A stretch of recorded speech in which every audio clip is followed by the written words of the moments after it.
The courthouse steps were cold under my shoes. March in Pittsburgh does that, pretends spring is coming, then laughs in your face, like everything else that day. What a failure, Jessica's voice carried across the plaza, designed to. He walked away with nothing but debt. She wasn't talking to anyone in particular. She was performing. The journalists loved it. 3 cameras, maybe 4. I stopped counting after the first one shoved a microphone in my face.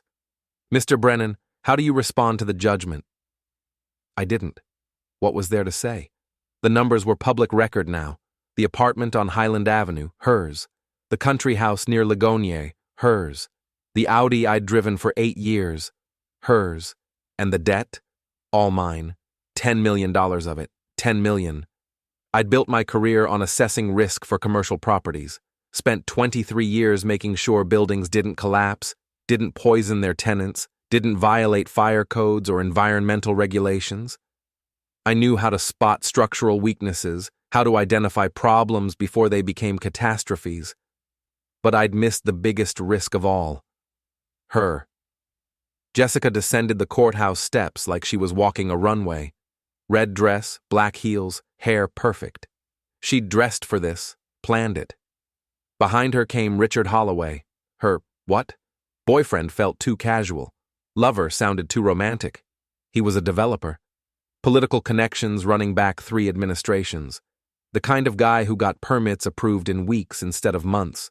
The kind of guy who smiled at other men's wives. His hand rested on Jessica's lower back. Proprietary. Comfortable. They'd been careful during the marriage. I'd give them that. No hotel receipts, no text message trails, just increasingly long business dinners and weekend conferences that always seemed to coincide. I'd suspected for 18 months. Suspected isn't proof. And proof wouldn't have changed the judgment anyway. Dad. I turned. Emma stood 5 feet away, hands in her pockets. 26 years old. My daughter. Our daughter. She had Jessica's cheekbones and my eyes. Or she used to have my eyes. Now she looked at me like I was a problem she was calculating solutions for. Emma. I'm sorry it went this way. The words were right. The tone was off, like she'd practiced them but couldn't quite land the delivery. Are you? She shifted her weight. It's not personal. Divorce is always personal. You know what I mean. She glanced back at Jessica and Richard.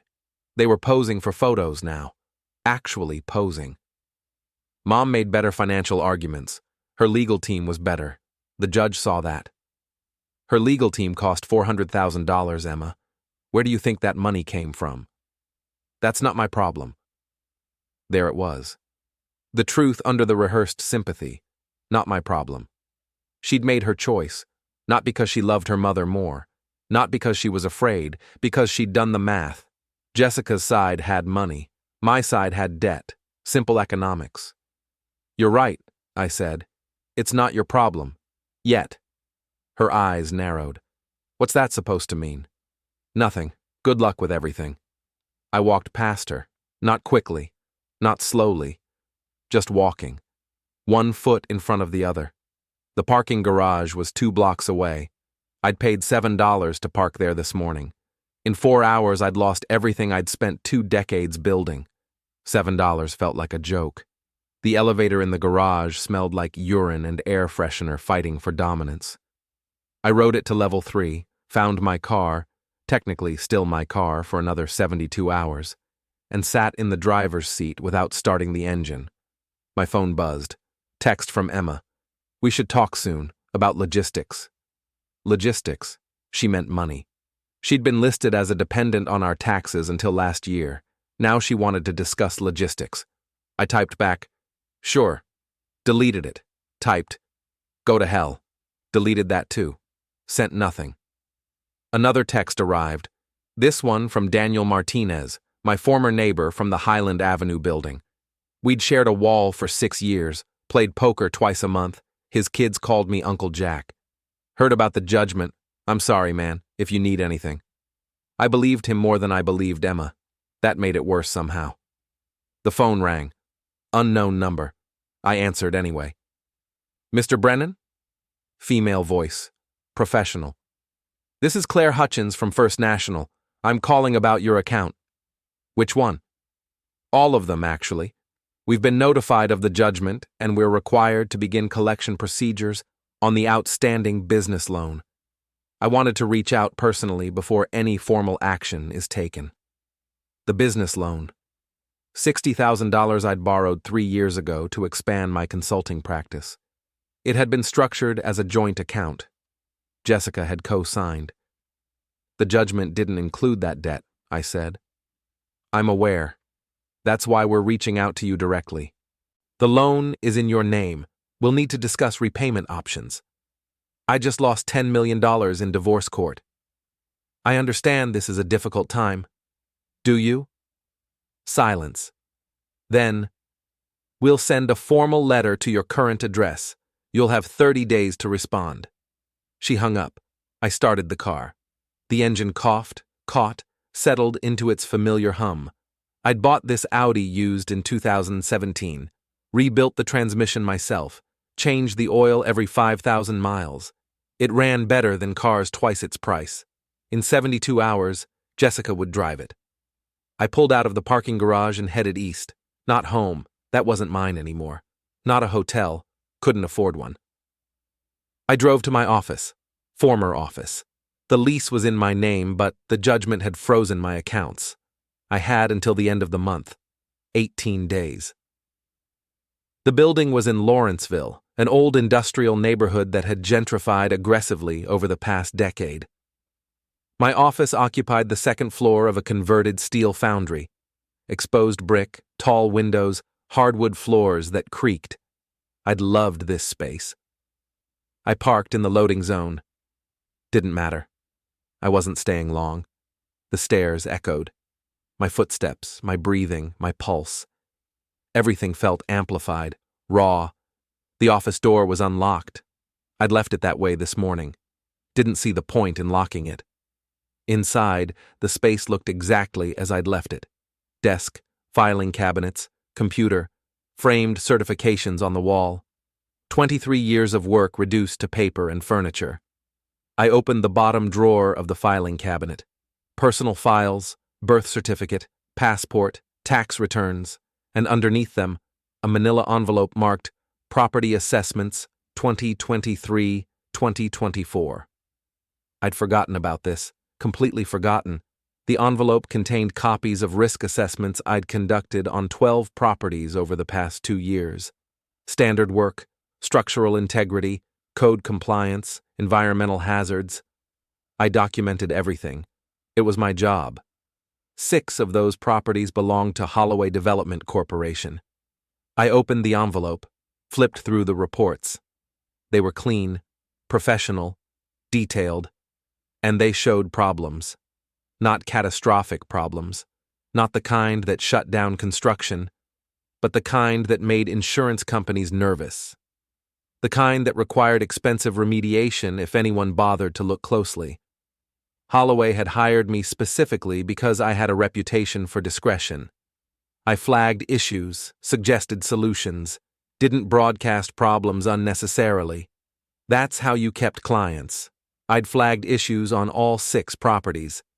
And looking at the dates, every single one of those issues should have been resolved before the buildings received occupancy permits. I pulled up the city's online permit database on my computer. Still had access. The account was in my business name, not my personal name. I searched for Holloway Development Corporation, 17 active permits, 8 completed projects in the past 18 months. I cross-referenced the completed projects with my assessment reports. 4 matches. I clicked on the first one, a mixed-use development in East Liberty. Retail on the ground floor, condos above. Occupancy permit issued December 2023. I opened my assessment report from August 2023. Foundation issues, minor settling in the northeast corner, recommended reinforcement before final inspection. I checked the permit timeline. Inspection conducted October 2023. Passed. I pulled up the inspector's name. Thomas Wexler. 22 years with the city. Good reputation. Not the kind of guy who missed foundation problems. unless he wasn't told about them. I checked the second property. Same pattern. Issue flagged in my report. Occupancy permit issued without noted remediation. Third property, same thing. Fourth property, same thing. Someone had buried my reports. I sat back in my chair, stared at the ceiling. The water stain in the corner looked like a map of something. I'd never figured out what. My phone buzzed again. Email this time. From Marcus Chen, the court-appointed accountant who'd been assigned to manage my financial disclosure during the divorce. Subject line, final documentation. I opened it. The email contained a PDF. 37 pages. Every asset, every debt, every transaction over the past 5 years. All laid out in neat columns. I scrolled to page 23, the section on joint business investments. Jessica had invested in 3 real estate developments during our marriage, all through Holloway Development Corporation. The investments were structured as silent partnerships. She'd put in money, received quarterly returns, asked no questions. Total invested, $840,000. Total return to date, $1.2 million. I checked the property addresses listed in her investment documents. All 3 were properties I'd assessed. All 3 were properties with unresolved issues. I printed the email. Then I printed my assessment reports. Then I printed the permit records, 43 pages total. I stacked them carefully, aligned the edges, slipped them into a new manila envelope. The office felt different now, quieter, more focused. I locked the door on my way out. The storage unit was in Homestead, 15 minutes south. I'd rented it 6 months ago when Jessica had started pressuring me to declutter. She'd wanted me to throw things away. I'd wanted to keep them. Compromise, storage unit. The facility was clean, well-lit, secure. Cost me $90 a month. I parked in front of Unit 217, punched in the code, lifted the door. Boxes, dozens of them, labeled in my handwriting. Books, records, tools, miscellaneous. I grabbed the box labeled Legal Personal. Inside, I found the divorce filing documents Jessica's attorney had served me with 19 months ago. I'd read them once, given them to my attorney, never looked at them again. I read them now.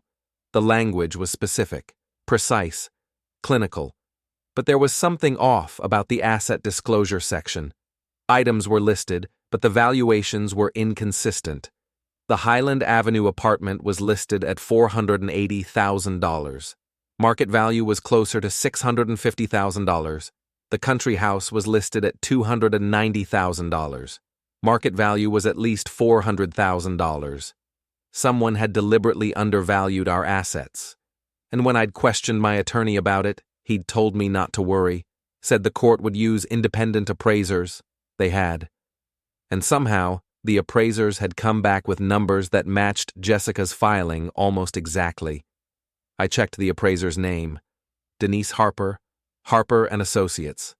I Googled her. Her website was professional.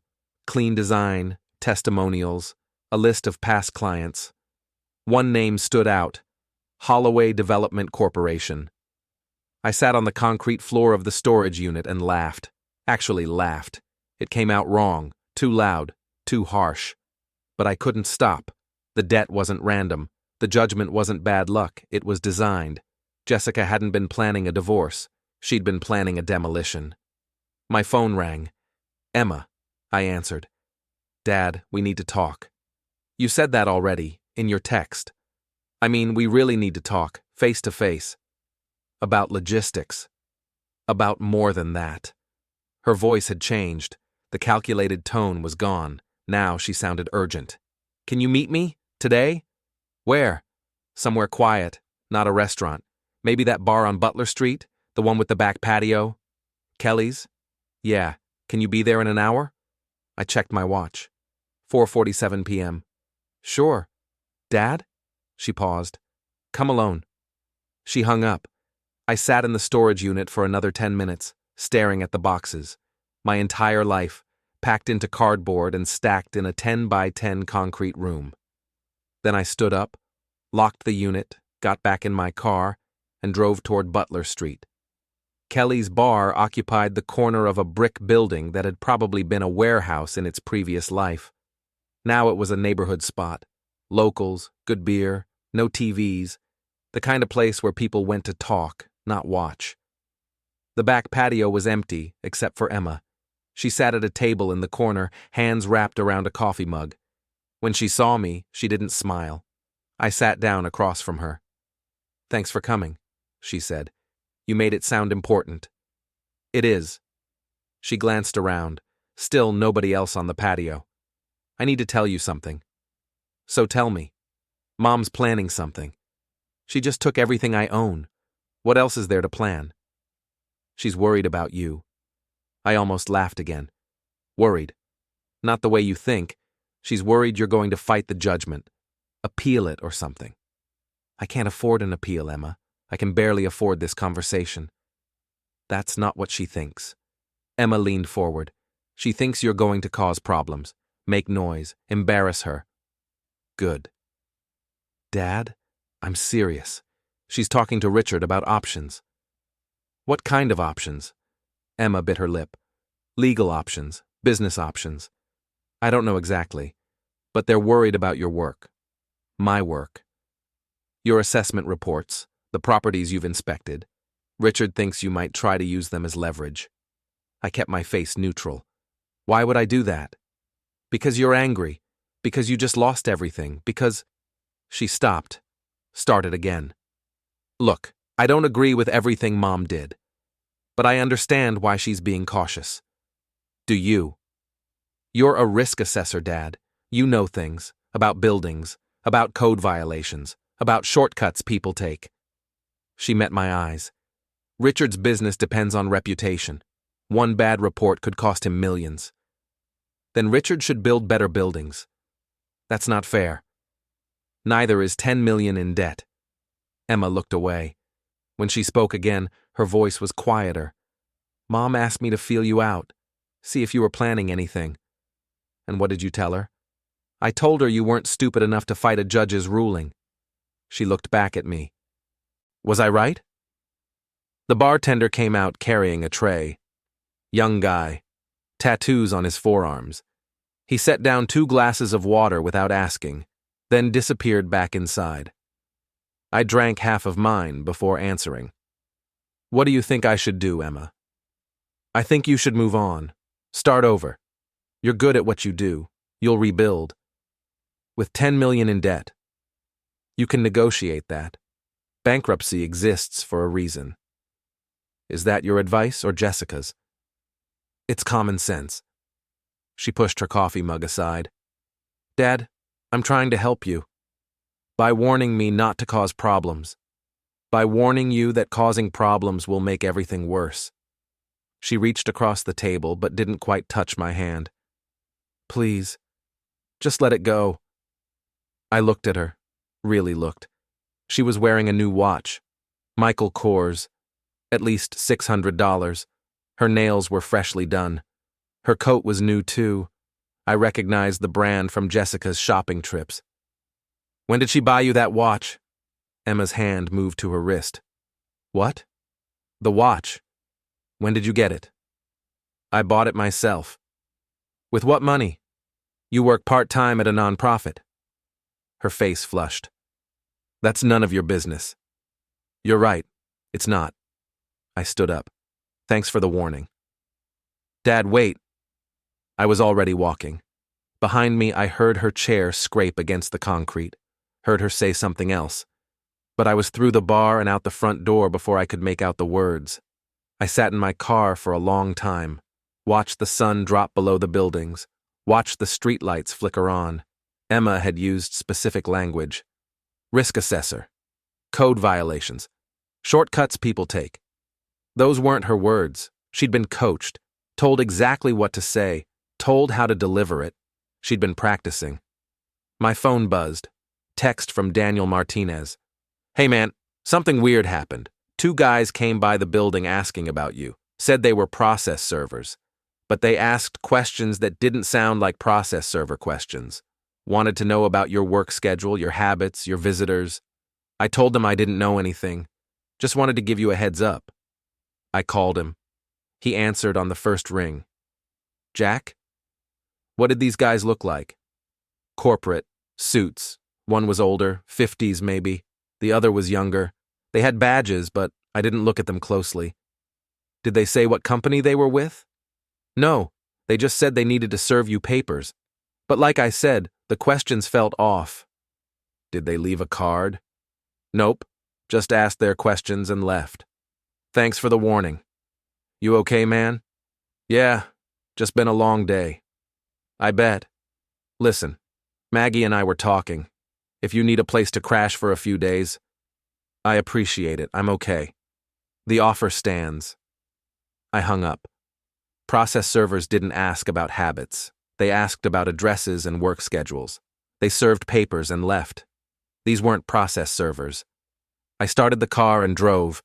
As the story unfolds, hit the hype button, like, subscribe, and write in the comments. Would you forgive them or walk away? The motel was off Route 28, squeezed between a transmission shop and a pawn shop. The sign said, "Weekly rates available," in letters that had lost their optimism decades ago. $49 per night. Cash only. No questions asked. The room smelled like cigarettes and industrial cleaner. The carpet had patterns that might have been intentional. The bed was hard. The shower took 3 minutes to produce hot water. It was perfect. I unpacked the manila envelope and spread the documents across the bed. Assessment reports, permit records, investment disclosures. I'd grabbed a legal pad from my office, the last one in my desk drawer, and started making notes. Timeline first. Facts I could prove. August 2023. I conduct assessment on East Liberty property. Flag Foundation issues. September 2023. Jessica invests $280,000 in East Liberty development through Holloway Development Corporation. October 2023. Property passes inspection. Occupancy permit issued. December 2023. Building opens. Jessica begins receiving quarterly returns. I repeated the pattern for the other 3 properties. Every time, the sequence was identical. I'd flag problems. Jessica would invest. The problems would disappear from the record. The buildings would open. Someone had access to my reports before they were filed, and someone was making sure those reports never reached the people who mattered. I opened my laptop, a personal device, not connected to my business account, and searched for Holloway Development Corporation's current projects. The website was slick. Professional photography, testimonials from happy tenants, a portfolio of completed buildings, and a list of projects in development. 4 active sites, 3 in Pittsburgh, 1 in Cranberry Township. I cross-referenced with my own records. I'd conducted preliminary assessments on 2 of those sites. The third I'd never seen. The 4th was new. Construction had started after my last contact with Holloway. The 2 I'd assessed both had issues, not catastrophic, but significant enough that they should have been addressed before construction advanced. Site 1, Strip District location, soil contamination, previous industrial use, required environmental remediation before residential construction could proceed. Site 2, Bloomfield location, structural concerns with adjacent buildings, load-bearing walls shared with a 100-year-old warehouse, required reinforcement or risk damage to both structures. I checked the permit records for both sites, construction permits approved, inspections passed, no mention of soil contamination, no mention of structural concerns. I pulled up the city inspector database and searched for the names of inspectors assigned to Holloway projects. 4 different inspectors over 18 months.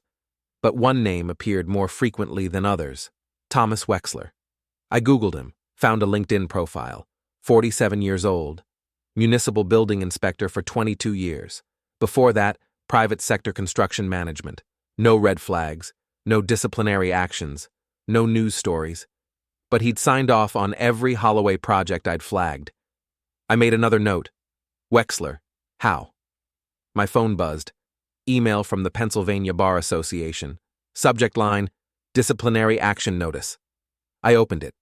The email informed me that Robert Keating, my divorce attorney, had been suspended from practice pending an investigation into professional misconduct. The investigation centered on allegations of conflicts of interest and improper disclosure of client information.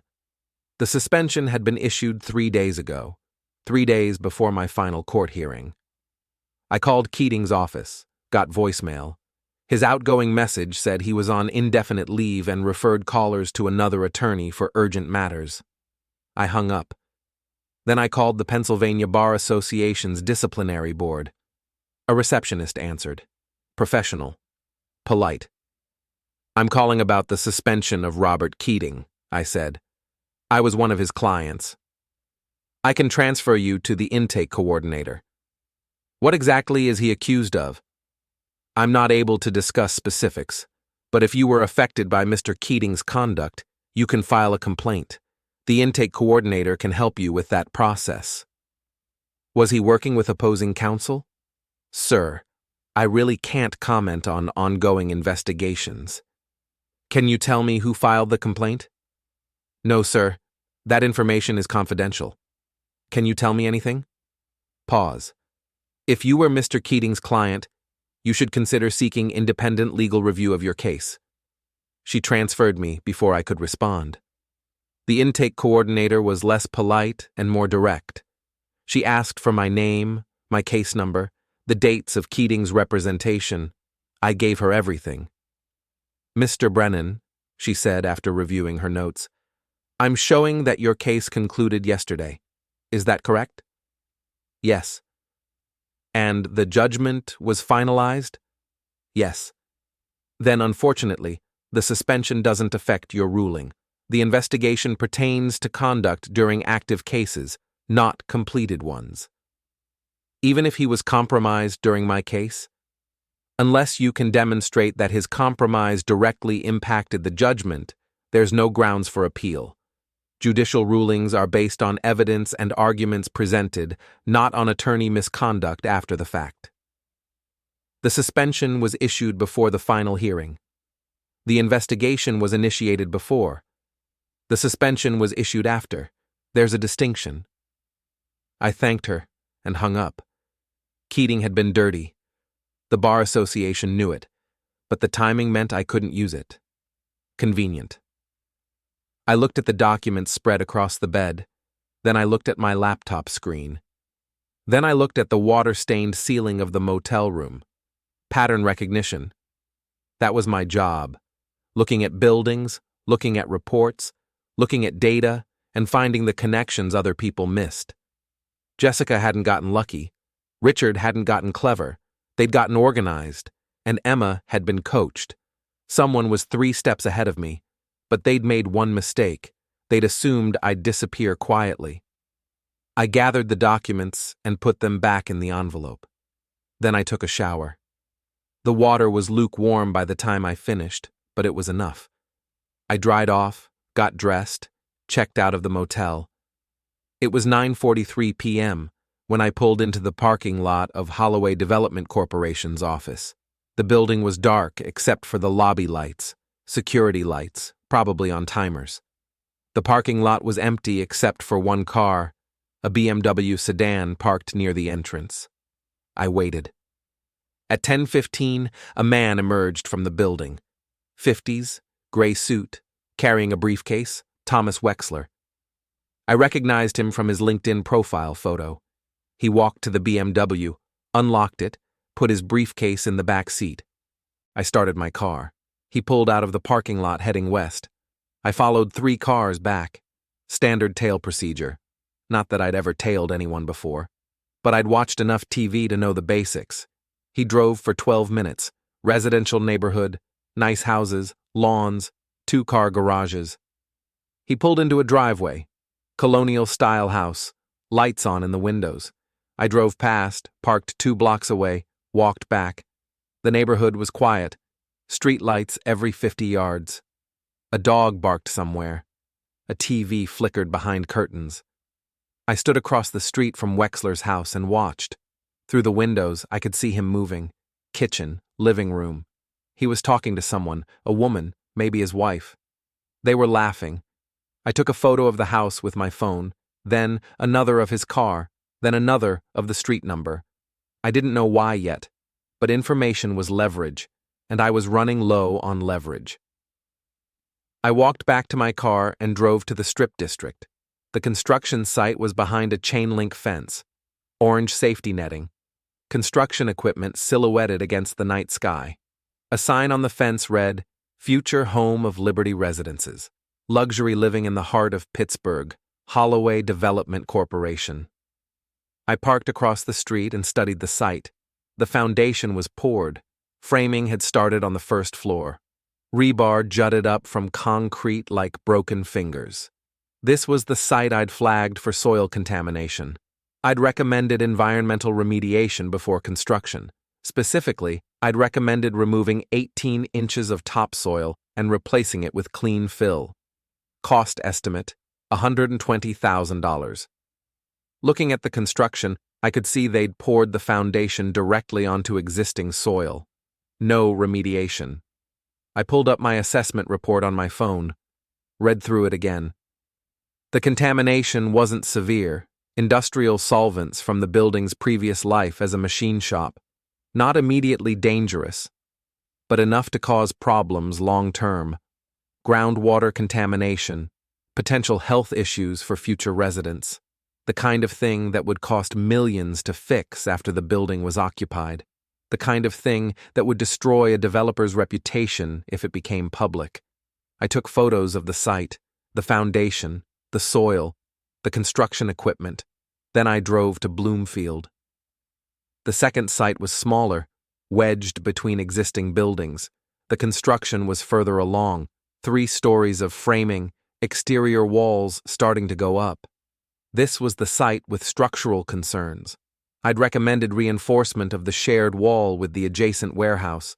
The warehouse was old, 1890s construction, brick and timber, solid but inflexible. Adding a new building next to it would transfer load. Without proper reinforcement, both buildings could develop cracks, maybe settle unevenly, maybe collapse. I walked along the fence perimeter. The warehouse wall was visible from the street. I could see the new construction pressed right against it. No gap, no reinforcement, no protection. I took more photos. By the time I finished, it was past midnight. I drove back to the motel, rented the room for another night, spread the documents out again. Now I had photos, evidence, documentation. But evidence of what, exactly? Code violations?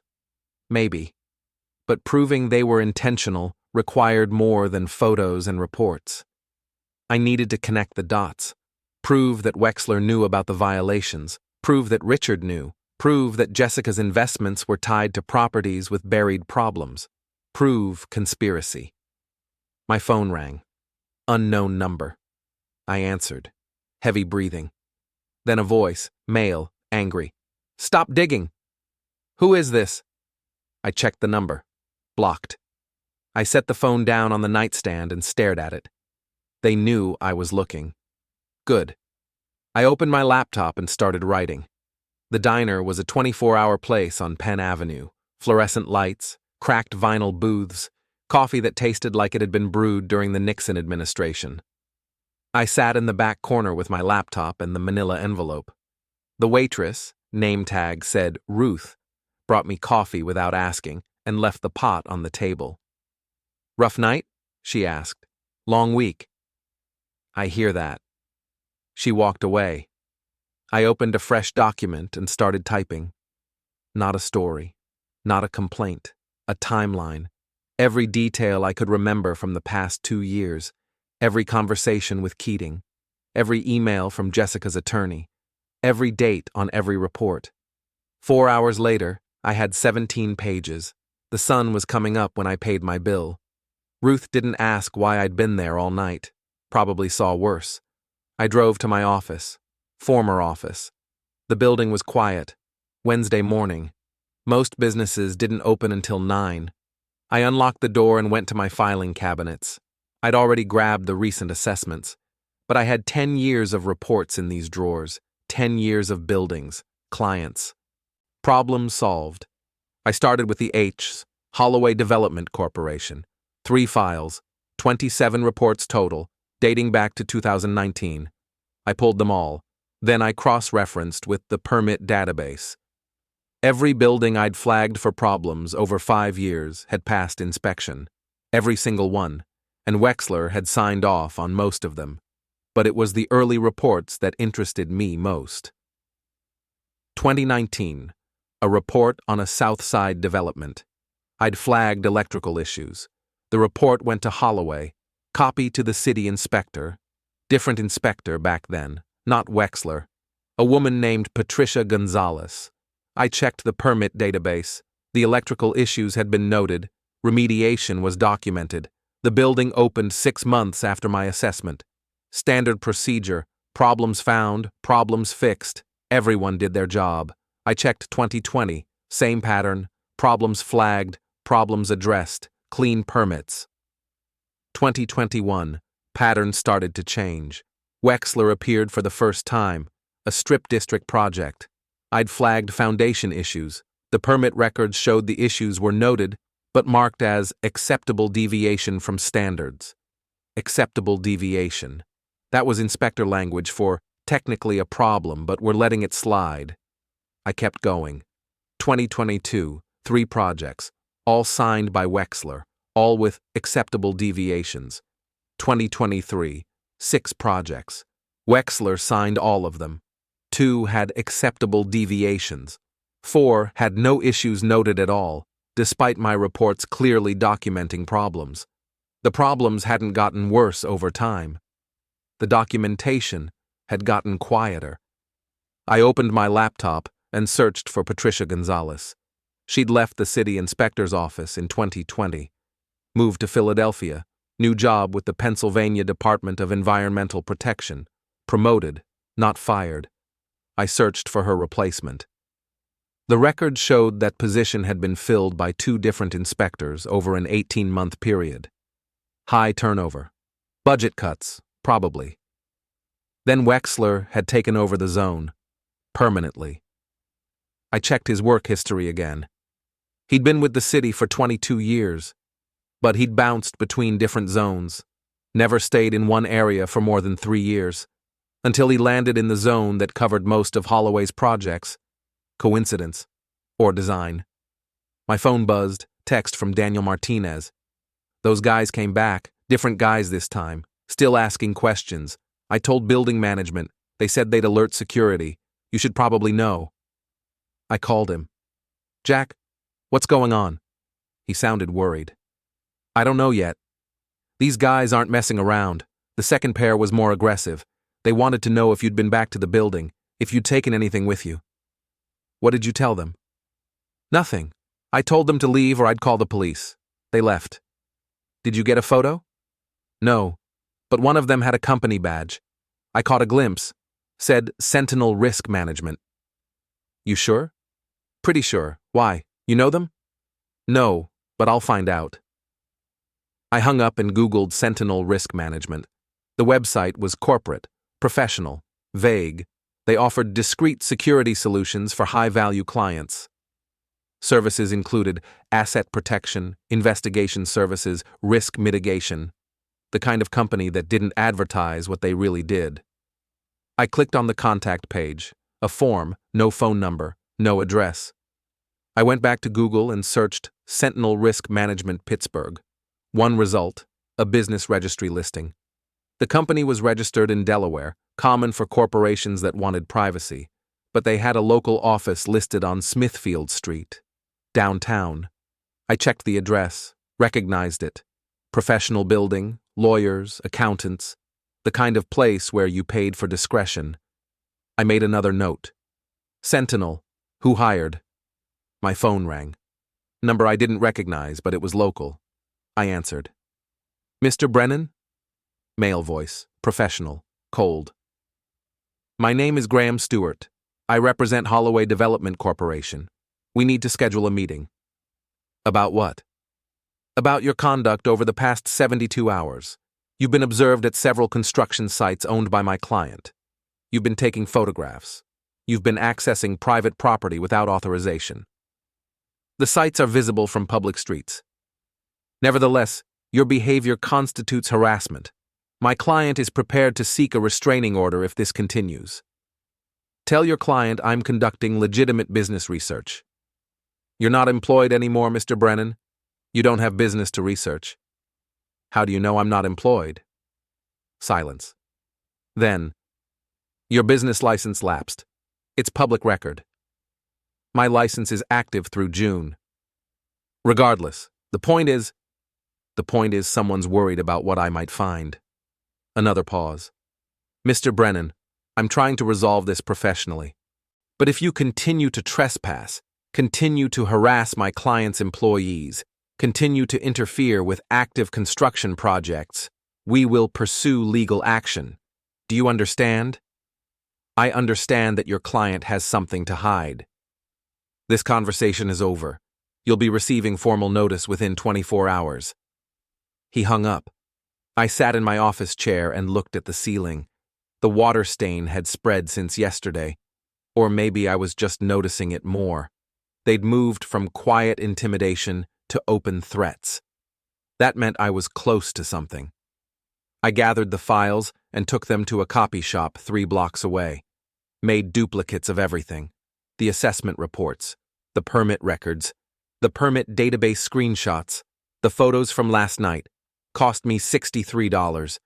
I put the originals in the manila envelope and locked them in my car's trunk. Put the copies in a second envelope and dropped them at a UPS store with instructions to hold for pickup. Insurance. Then I drove to Smithfield Street.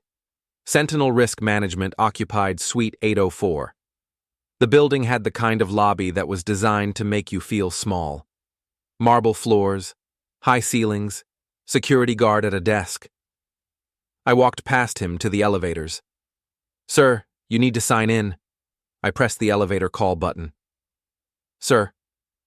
The elevator arrived. I stepped in. The guard reached for his radio, but the doors closed before he could react. 8th floor. The corridor was quiet. Tasteful art on the walls, thick carpet. Suite 804 had frosted glass doors. No name on the door, just the suite number. I tried the handle. Locked. I knocked. No answer. I knocked again. Harder. The door opened. A woman stood there. Early 30s. Professional suit. Hair pulled back. She looked annoyed. Can I help you? I'm here to see whoever's been asking questions about me. I'm sorry. Do you have an appointment? No. Then I can't help you. Tell whoever hired you that Jack Brennan is here. Tell them I know about the assessments. Tell them I have copies of everything. Her expression didn't change. I don't know what you're talking about. Yes, you do. She started to close the door. I put my hand on it. Not hard, just enough to stop it. Please remove your hand, sir. Make a phone call. 1 phone call. Tell them what I said.